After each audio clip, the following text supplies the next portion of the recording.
Hello, everybody. Welcome back to another day of our Bible reading. It is day 296 day into the year. It is exciting. I can't believe we've made it this far. But we got lots of reading today, it looks like, so we better dive into it right away. So we are in Jeremiah 42. So a warning to stay in Judah. Then all the military leaders, including Johanan, son of Kareah, and Jezaniah, son of Hoshea, and all the people, from the least to the greatest, approached Jeremiah the prophet, and they said, "Please pray for the Lord your God for us. As you can see, we are only a tiny remnant compared to what we were before. Pray that the Lord your God will show us what to do and where to go." "All right," Jeremiah replied, "I will pray to the Lord your God as you have asked, and I will tell you everything that he says. I will hide nothing from you." Then they said to Jeremiah, "May the Lord your God be a faithful witness against us if we refuse to obey whatever he tells us to do. Whether we like it or not, we will obey the Lord our God to whom we are sending you with our plea. For if we obey him, everything will turn out well for us." 10 days later, the Lord gave his reply to Jeremiah. So he called for Johanan, son of Kareah, and the other military leaders, and for all the people from the least to the greatest. He said to them, "You sent me to the Lord, the God of Israel, with your request, and this is his reply. Stay here in this land. If you do, I will build you up and not tear you down.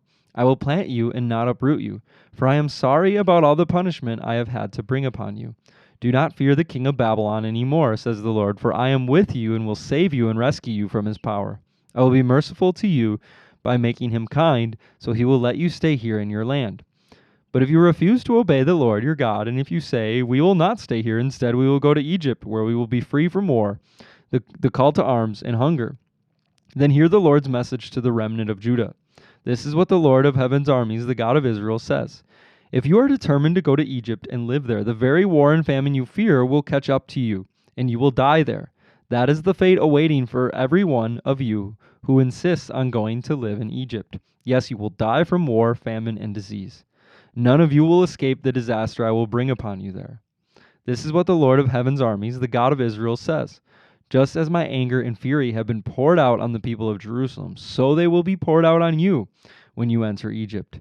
You will be an object of damnation, horror, cursing, and mockery, and you will never see your homeland again.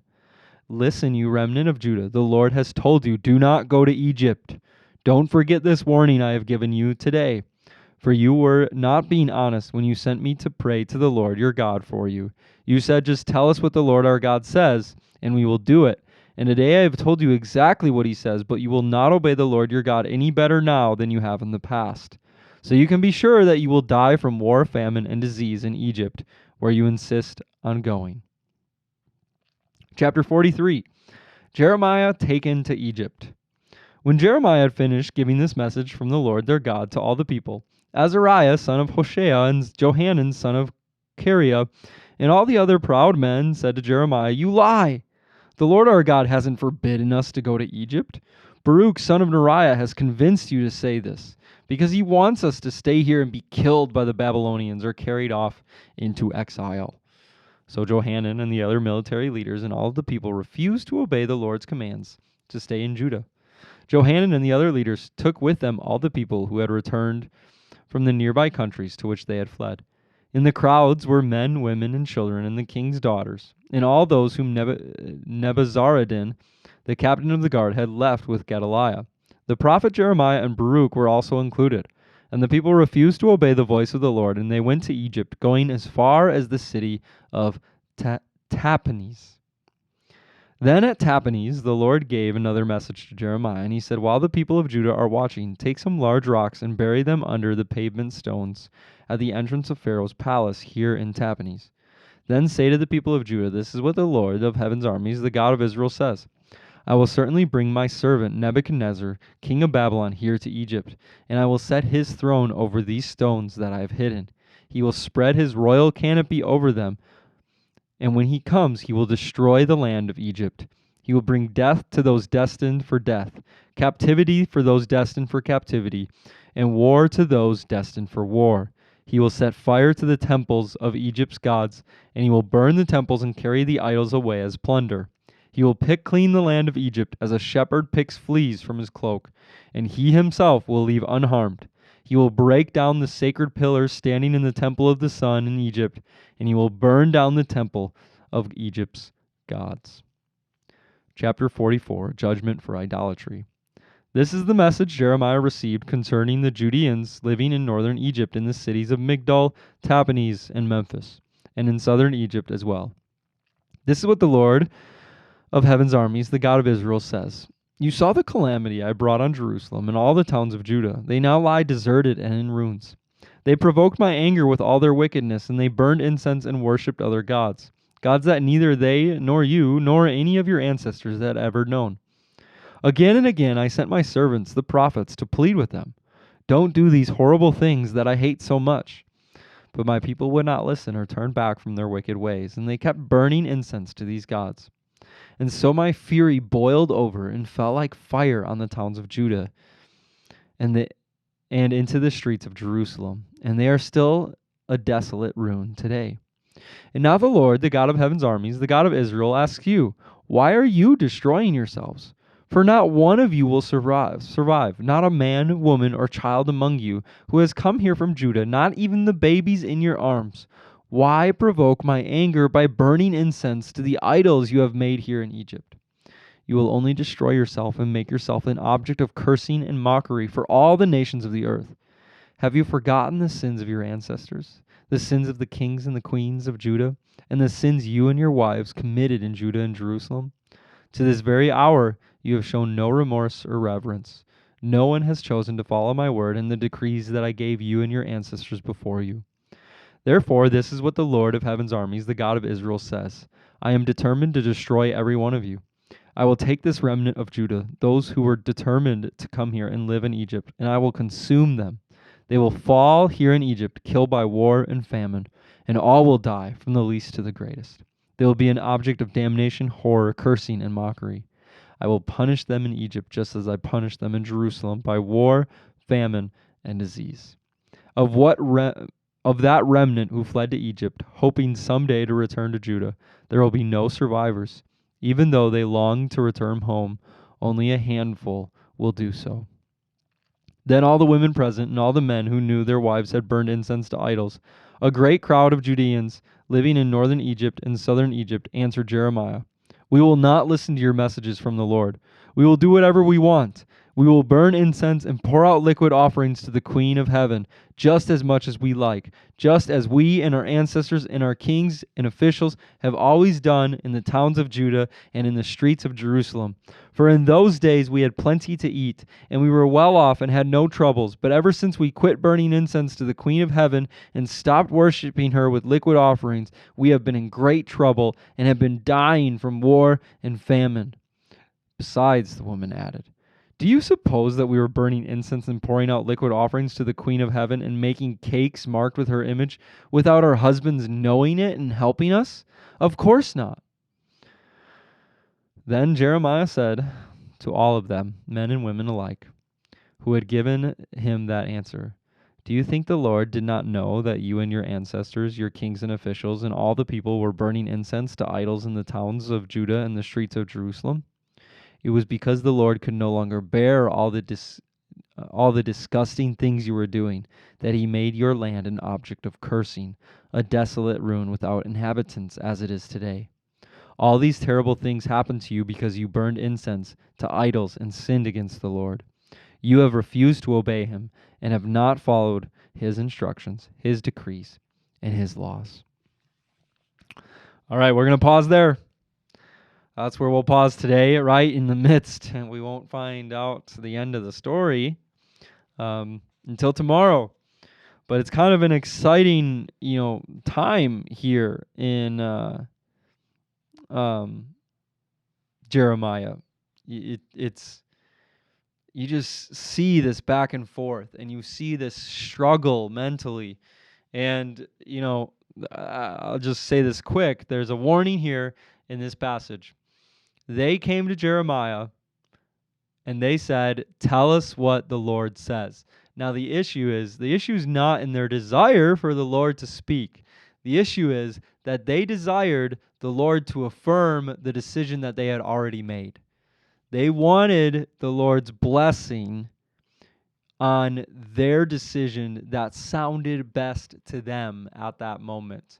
They didn't actually care about what the Lord wanted. They just wanted the Lord to affirm them. And when the Lord didn't affirm them, then the messenger of the Lord was the one who was wrong. And so then Jeremiah was the one who was deceiving them, because they knew, quote unquote, what the Lord had already said. In other words, they made their own decision. And because the Lord didn't affirm that, then anything to do with the Lord was deceptive or a lie. Now, this is a place that we are in a lot. We tend to struggle to listen to the Lord, struggle to hear his plan, because we get caught in our own. We get caught with our own things. We get caught with the idea that makes the most sense to us. And instead of waiting on the Lord and waiting for him to speak, we act and we wonder why the goodness of the Lord isn't going before us, because we never really listened in the first place. So that's a huge message to take away from that part of the reading today. All right, so we're in 2 Timothy chapter 2 today, verses 1 through 21. So 2 Timothy chapter 2. It says, "A good soldier of Christ Jesus. Timothy, my dear son, be strong through the grace that God gives you in Christ Jesus. You have heard me teach things that have been confirmed by many reliable witnesses. Now teach these truths to other trustworthy people who will be able to pass them on to others. Endure sufferings along with me as a good soldier of Christ Jesus. Soldiers don't get tied up in the affairs of civilian life, for then they cannot please the officer who enlisted them. And athletes cannot win a prize unless they follow the rules.